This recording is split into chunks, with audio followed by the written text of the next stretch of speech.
The Bering Sea lies between Alaska and Siberia, a broad, cold basin that connects the Pacific and Arctic Oceans. It is shallow in many places, wide in all directions, and exposed to weather systems that move freely across open water. For much of the year, sea ice advances and retreats across its northern reaches. In winter, daylight shortens to a brief interval. In summer, fog settles low and persistent. The coastline is distant and irregular. Communities exist along the margins, but large stretches remain uninhabited. Navigation depends on charts, instruments, and experience rather than visual reference. The sea floor rises and falls gradually, creating long continental shelves that influence currents and ice formation. Wind moving across this surface has little to slow it. Water temperatures remain low year-round. Even in warmer months, the surface rarely reaches levels that allow unprotected immersion for more than minutes. In colder seasons, the margin for survival narrows further. The sea absorbs heat steadily and without variation. From above, the basin appears uniform. From within it, conditions change without warning. Swells can build over hundreds of miles. Weather systems converge. The horizon remains empty. There is no single season that defines the Bering Sea. Instead, it cycles through states of relative calm and sudden force. These transitions are not dramatic in appearance. They are gradual, cumulative, and often underestimated. Before ships, before labor, before loss, there is only the water itself. A working sea, distant from attention, indifferent to presence. It does not conceal danger. It does not announce it either. By the late 20th century, the waters north of the Pacific had become a central corridor for industrial fishing. The economic pull was direct. Pollock, cod, halibut, and crab supported large-scale operations that supplied global markets. Seasonal quotas compressed activity into narrow windows, increasing pressure to work in poor conditions rather than wait for improvement. Ports along the Alaskan coast served as staging points. Among them, Dutch Harbor functioned as a logistical center rather than a traditional town. Vessels arrived, unloaded, refueled, and departed with minimal delay. Crews were assembled quickly. Turnover was constant. The harbor's infrastructure reflected efficiency more than permanence. Fishing in this region required specialized vessels. Trawlers, longliners, and crab boats were built to operate in heavy seas and freezing temperatures. Many were refitted over time rather than newly constructed. Stability depended on careful loading and constant attention to ice accumulation, fuel distribution, and catch storage. Small deviations carried consequences. Regulation expanded alongside the industry. Catch limits, observer programs, and reporting requirements were enforced by agencies such as the National Oceanic and Atmospheric Administration. Safety standards existed, but compliance varied. Economic margins were narrow. Delays could erase profit. The workforce was temporary by design. Many crew members arrived from outside the region, drawn by short contracts and the possibility of high seasonal earnings. Experience levels differed. Some had worked these waters for decades. Others were on their first voyage. Training often occurred on board, under working conditions. Weather forecasting improved over time, but coverage remained imperfect. Storm systems formed quickly and traveled long distances without obstruction. Ice forecasts were probabilistic rather than certain. Decisions to sail were made with incomplete information. Despite these constraints, operations continued year after year. The sea was not approached as a frontier, but as a workplace. Risk was acknowledged, then normalized. Procedures addressed known hazards. Unknowns remained. Accidents were investigated after they occurred. Reports cataloged failures in equipment, judgment, or timing. Patterns emerged, but they did not reduce exposure entirely. The underlying conditions persisted. The Bering Sea did not become dangerous because people entered it. It had always been that way. What changed was the frequency and regularity of human presence. Work schedules intersected with weather cycles. Outcomes depended on alignment. This was the context in which documented survival incidents occurred. Not as anomalies, but as byproducts of sustained activity in an environment that did not adapt in return. The crews who worked the Bering Sea did not form a single group. They arrived from different regions, with different levels of preparation, and for different reasons. What they shared was exposure to the same physical conditions and dependence on the same systems once offshore. Commercial fishing vessels operating in these waters were typically crewed by a small number of people relative to their size and workload. A crab boat might carry 5 to 7 crew members. Larger trawlers carried more, but even then, redundancy was limited. Each person had assigned duties that could not be easily redistributed if someone became injured or incapacitated.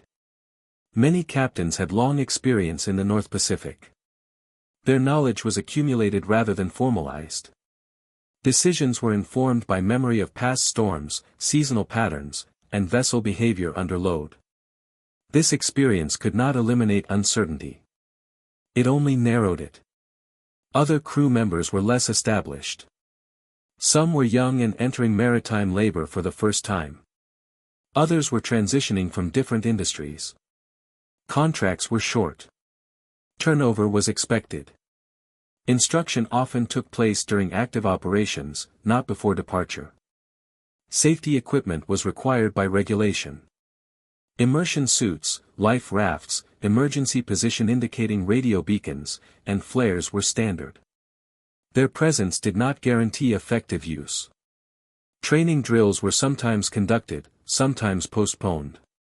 The cold imposed limits on how long equipment could be tested realistically. Responsibility at sea was hierarchical. Captains made navigation and operational decisions. Crew followed orders and managed physical tasks. In emergencies, this structure could either preserve order or delay response, depending on timing and clarity.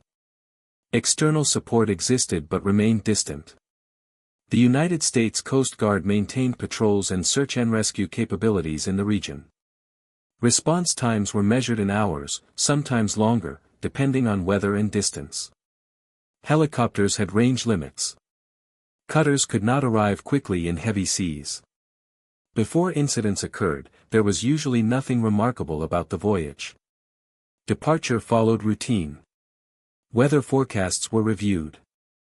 Equipment was checked. The vessel cleared harbor and moved into open water. These voyages were not undertaken as tests of endurance. They were work assignments.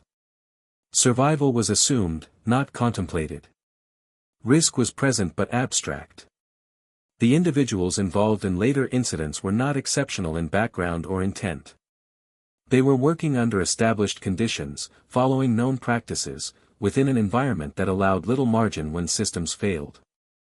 The point at which routine shifted into emergency was rarely dramatic at first. It was marked by deviation rather than impact. A change in weather beyond expectation. Ice accumulation exceeding estimates. A mechanical response that lagged. Up to that moment, the voyage remained ordinary. The transition from routine operation to emergency in the Bering Sea was often incremental. It rarely began with impact. More commonly, it began with imbalance. Investigations into multiple incidents show similar early indicators. Ice accumulated on superstructures faster than it could be removed. Cargo shifted slightly in heavy seas. A bilge alarm sounded intermittently. Steering response slowed. None of these signs, taken alone, required abandonment. Together, they reduced margin. In February 2017, the crab vessel destination capsized north of the Aleutian Islands. Coast Guard analysis later determined that icing and stability loss occurred over time, not suddenly. The vessel continued operating in freezing spray conditions that exceeded forecasts. When it rolled, there was no opportunity to transmit a distress call. In December 2019, the Scandies Rose experienced a similar sequence. The vessel departed with a heavy load and encountered icing conditions in the Gulf of Alaska. Survivors later recovered confirmed that stability degraded progressively. The capsize occurred before effective emergency action could be completed. These were not isolated cases. In March 2008, the factory trawler Alaska Ranger flooded after a pipe failure during a storm. The crew attempted damage control. Water spread faster than it could be contained. When abandonment became necessary, the ship was already listing heavily. In each case, the point of no return was not a single mistake. It was the accumulation of conditions that removed options. Once a vessel lost stability or power in heavy seas, corrective measures narrowed rapidly. Cold water limited the effectiveness of manual response. Darkness reduced coordination. Communication was often delayed or incomplete. Emergency beacons required manual activation or immersion to function.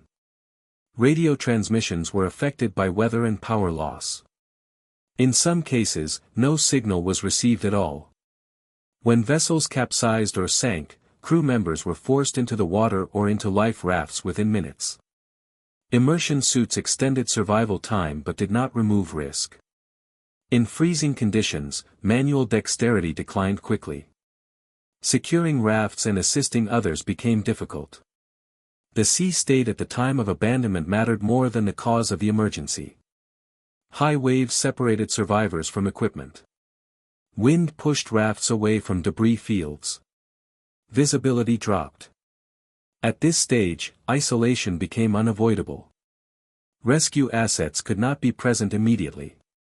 Even when alerts were received, response depended on weather conditions that caused the incident in the first place. Control was lost not because procedures were absent, but because conditions exceeded the assumptions those procedures were built on. Once that threshold was crossed, survival depended on what could be maintained, not what could be corrected. Once a vessel was abandoned, survival shifted from prevention to maintenance. The objective narrowed. Stay alive until conditions changed or help arrived. In documented Bering Sea incidents, this phase began either in the water or inside a life raft. The distinction mattered. Immersion suits, when donned correctly and undamaged, reduced heat loss and delayed hypothermia. They did not eliminate it. Movement became slower. Breathing required control to avoid rapid heat loss through ventilation openings. Life rafts provided partial insulation and flotation. Their deployment was not always orderly. In rough seas, rafts could inflate upside down or drift before being secured. Survivors reported difficulty re-entering the raft once separated, even at close distance. Gloves reduced dexterity. Swells lifted and dropped bodies unevenly. Standard procedure emphasized minimizing exposure. Once inside a raft, survivors were advised to close openings, limit movement, and huddle if space allowed. These measures conserved heat but reduced visibility and ventilation. Condensation formed quickly. Water pooled on the floor. Emergency supplies were limited.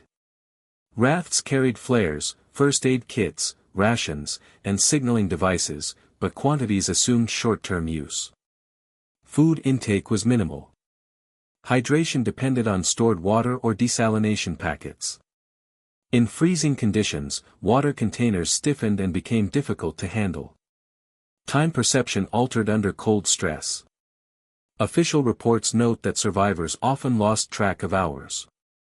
Watches were unreliable due to moisture or impact. Light levels fluctuated with cloud cover rather than clock cycles. In incidents where multiple rafts were launched, maintaining proximity was difficult. Wind and current acted continuously. Tethers could snap or be cut to prevent capsizing. Once separated, reunification was unlikely. Physical condition declined steadily. Shivering increased metabolic demand. Muscle coordination degraded. Minor injuries became significant due to reduced circulation. Decision-making slowed. Despite this, adherence to routine mattered. Survivors who followed established procedures, checking raft integrity, managing ballast, maintaining lookout, extended survival time. Those actions required effort but provided structure. External rescue depended on detection. Emergency beacons, when activated, transmitted location data intermittently. Signals could drift as rafts moved. Search aircraft faced limited visibility and fuel constraints. Surface vessels required navigable conditions. During this period, the environment dictated terms. Waves set rhythm. Wind determined direction. Survivors responded rather than acted. There was no clear progression toward rescue. Survival existed as a series of managed intervals. Each hour maintained increased the possibility of recovery, but did not guarantee it. Staying afloat did not mean stability. It meant remaining present within a system that offered no shelter beyond what had already been deployed. As exposure continued, the boundary between acute emergency and prolonged survival blurred. What had begun as a response to sudden loss became a condition that had to be endured. Cold affected the body in predictable stages. Initial shivering gave way to fatigue as energy reserves declined. Fine motor control deteriorated first. Tasks such as opening ration packets or adjusting raft valves required deliberate effort. Speech, when possible, became slower and less precise. These changes were recorded consistently in survivor statements and medical evaluations. Sleep occurred in fragments. Rafts offered no stable surface. Movement of the sea interrupted rest. Moisture accumulated inside, increasing heat loss. Survivors often adopted semi-upright positions to avoid pooled water, further limiting circulation. Extended rest was rare. Food intake was minimal by design. Rations were intended to sustain life, not comfort. Caloric intake dropped below normal requirements. Thirst was managed cautiously. Dehydration increased vulnerability to cold injury, but excessive water intake increased heat loss through urination. Balancing these factors required judgment under impaired conditions. Time lost definition. Without consistent light cycles or reliable instruments, hours were estimated by physical changes rather than measurement. Survivors described time passing unevenly. Periods of alertness alternated with lethargy. In official timelines, reported durations often differed from calculated ones. Raft maintenance became a central task. Inflation chambers were checked for pressure loss. Ice accumulation was monitored and cleared when possible. Ballast systems were adjusted to reduce capsizing risk. These actions were repetitive and necessary, providing structure in an otherwise static situation. Mental strain increased as physical reserves declined. Cognitive narrowing was observed. Attention focused on immediate needs. Broader planning diminished. This was not panic, but attrition. The capacity to evaluate options decreased gradually. Environmental conditions rarely improved decisively. Storms passed, but swells persisted. Wind shifted direction without reducing force. Temperatures remained near freezing. The sea did not stabilize, it only varied. In cases where rescue was delayed beyond the first day, survival outcomes diverged sharply. Small differences in initial condition, equipment integrity, and positioning relative to search areas produced large differences in result. These variables were not controllable from within the raft. Search efforts continued externally. Aircraft and vessels followed procedures based on last known positions and drift models. Survivors were not aware of these efforts in real time. The absence of visible rescue did not indicate absence of action. By this stage, survival was no longer about responding to an emergency. It was about sustaining minimal function in an environment that continuously reduced it. Progress was measured not by movement, but by persistence. As exposure extended, outcomes depended less on initial conditions and more on behavior maintained over time. Discipline, in this context, did not imply motivation or morale. It referred to continued adherence to procedure despite diminishing capacity. Survivor accounts and investigation summaries consistently note that routine actions, however limited, influenced survival duration. Raft management remained essential. Survivors who continued to adjust ballast, clear ice when possible, and monitor seams reduced the likelihood of sudden failure. These actions required energy, but prevented rapid deterioration. Body positioning mattered. Remaining as dry as possible reduced heat loss. Keeping extremities insulated limited frost injury. Survivors often adopted constrained postures to conserve warmth, even when uncomfortable. Movement was minimized to essential tasks. Communication within rafts, when more than one person was present, followed simple patterns. Instructions were brief. Tasks were assigned based on remaining ability. There was little discussion beyond immediate needs. This reduced cognitive load. Mental strategies were functional rather than reflective. Survivors focused on sequences: check raft, adjust position, rest, repeat. This reduced the need for decision-making under stress. There is no evidence in official records of deliberate motivational techniques. Persistence appeared procedural rather than emotional. Failures occurred when routine broke down. Rafts that were not maintained lost pressure. Survivors who ceased managing exposure deteriorated more quickly. In some cases, loss of function led to loss of awareness, followed by incapacitation. External conditions continued to impose constraints. Night reduced visibility to near zero. Daylight, when present, did not guarantee detection. Aircraft could pass within range without visual confirmation due to sea state and glare. Signaling devices required manual activation and clear conditions to be effective. Drift altered position continuously. Survivors could not correct course. Currents moved rafts away from initial locations, complicating search patterns. This movement was gradual but cumulative. As time progressed, attrition became evident. Physical strength declined. Coordination suffered. Survivors became increasingly dependent on the integrity of equipment and the absence of additional stressors. Discipline did not ensure rescue. It extended the interval during which rescue remained possible. The distinction was critical. Survival was not achieved through effort alone, but effort determined whether survival remained an option. By this phase, the number of possible outcomes narrowed. Either external recovery occurred within remaining physiological limits, or it did not. The environment continued unchanged.